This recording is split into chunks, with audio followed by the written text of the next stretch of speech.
Bonjour à vous. Ne doutez jamais de l'amour.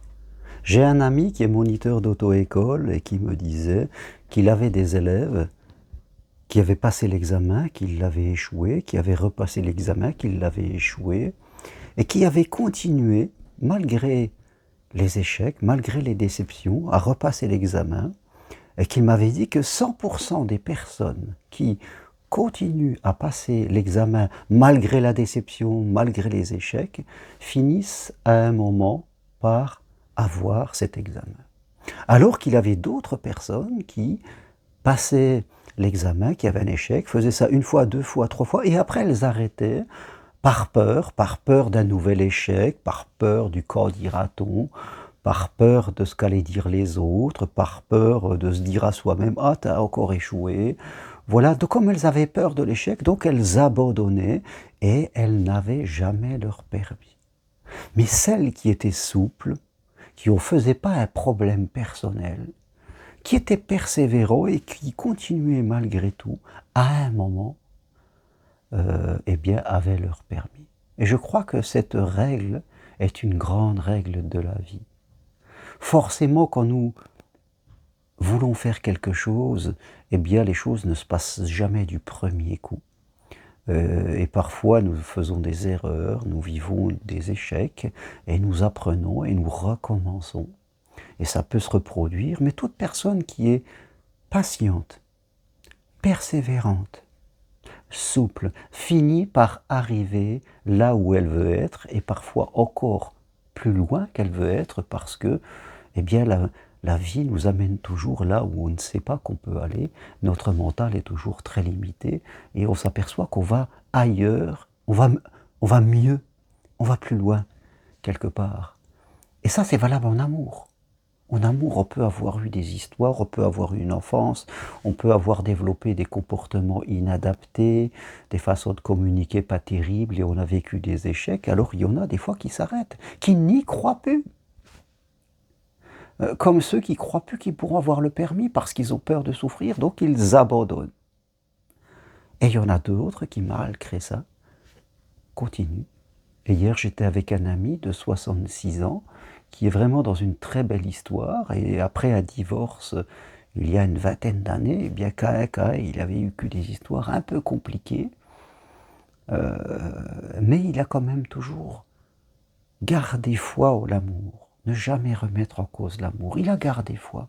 Il a progressé, on a beaucoup discuté, je l'ai eu en consultation, on a vu comment il communiquait, quelles étaient ses interprétations, où est-ce qu'il en était sur l'estime de lui, dans ses croyances, dans sa capacité à croire qu'il pouvait vivre, comment est-ce qu'il était acteur dans une nouvelle relation, dans un couple. On a pas mal progressé ensemble. Et la récompense est arrivée. Il a rencontré quelqu'un qui est dans le même désir que lui, sur la même énergie, une personne très différente de lui, mais les différences se complètent, il y a toujours de la ressemblance, on est à deux à construire ce bonheur, et aujourd'hui, à 66 ans, eh bien, il est très bien.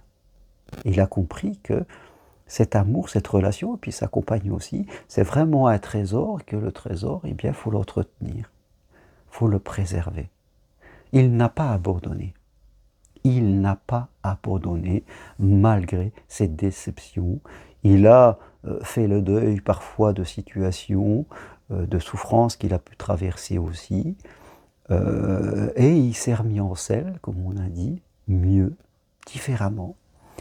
Et il a eu sa récompense. Alors, vous êtes peut-être célibataire, veuf, divorcé, et vous vous posez des questions, mais vous ne devez jamais mettre en doute l'amour. Ce que vous devez mettre en doute, c'est vos interprétations, c'est votre manière de voir, c'est vos croyances. Voilà ce que vous devez mettre en doute, parce que c'est ça qu'il va falloir changer.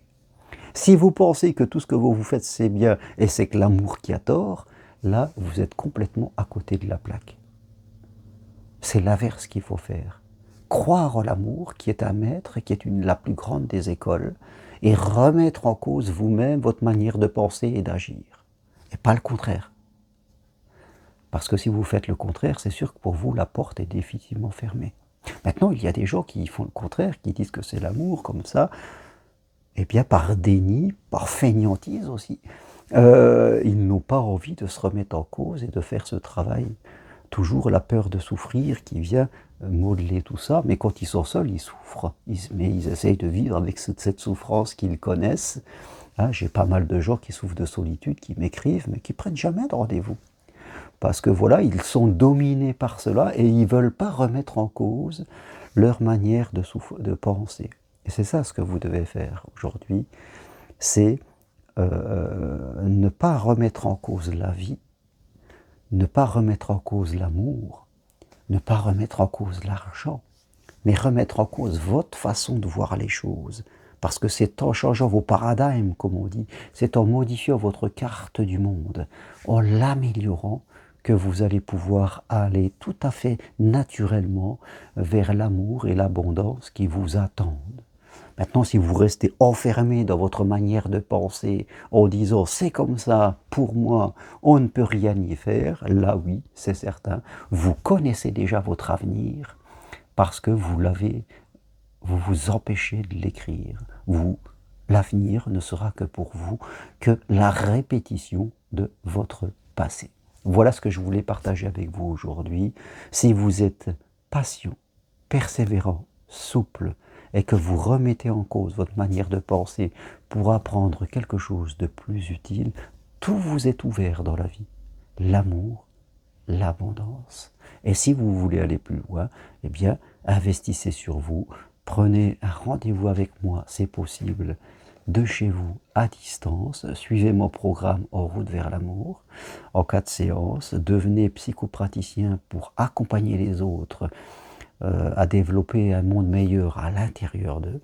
Et si vous désirez encore, devenez accompagnateur de randonnée et de trekking. Vous savez que j'emmène les gens évoluer en marchant sur Compostelle. Vous pouvez aussi le faire si vous le décidez. Eh bien, vous pouvez suivre là aussi ma formation individuelle d'accompagnateur de randonnée et de trekking possible de chez vous à distance. Merci à vous. Toutes les infos sur mon site germainroncari.com. Écrivez-moi, je me ferai un plaisir de vous répondre.